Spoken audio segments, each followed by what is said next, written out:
جاغوري ولسوالۍ د غزنی ولایت یوه له هغو سیمو څخه ده چې د ښایسته طبیعت، تازه هوا او لوړو غرونو له برکته په وروستیو کلونو کې د ګرځندوی لپاره نوې هیله بلل کیږي. هر کال په پسرلي او دوبي کې ګڼ شمېر کورني او بهرني ګرځندویان د تفریح او طبیعت خوند اخیستو لپاره دې سیمې ته راځي.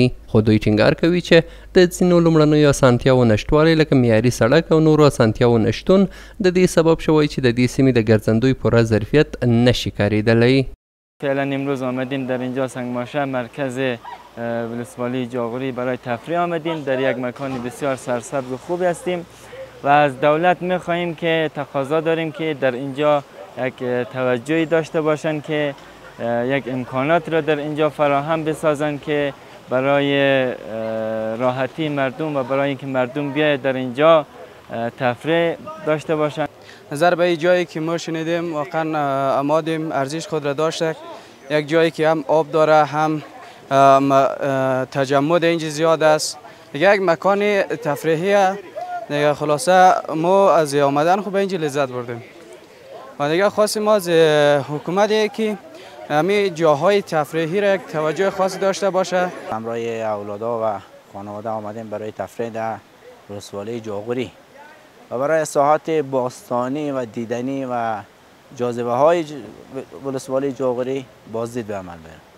تنها این قسمت را که شما میبینین که بچه ها در آب بازی میکنند تنها این قسمت نیست، بلکه جاهای زیادی دیگه است. د غزنی د اطلاعات او فرهنګ ریاست مسؤلین وایي جاغوري یوه مهمه سیمه ده چې لوړ طبیعي او فرهنګي ظرفیت لري او کولی شي د کورني او نړیوالو ګرځندوی لپاره یوه ستره سرچینه شي. د دوی په وینا یاد ریاست هڅه کوي د دې سیمې سیاحتي جاذبې وپیژني او له اړوندو ادارو سره همغږي رامنځته کړي او د زیاتو ګرځندویانو د جذب زمینه برابره کړي. د غزنی اطلاعات فرهنګ ریاست په دې هڅه کې دی ترڅو د غزنی ټولې هغه تاریخي او سیلاني او طبیعي سیمې چې هغلته د سیلانیانو ورتګ ښه زمینه برابره ده، هغلته د هغوی د لا ښه ورتګ لپاره خدمات برابر کړي او ترڅو په راتلونکي کې ټول هغه ښکلي سیمې او طبیعي سیمې چې هغلته خلک لا زیات ورسي او په راتلونکي کې د هغې لپاره یوه ښه توجه انشاءالله ترسره کړي او د اړتیا په صورت کې هلته پانګونه هم وکړي.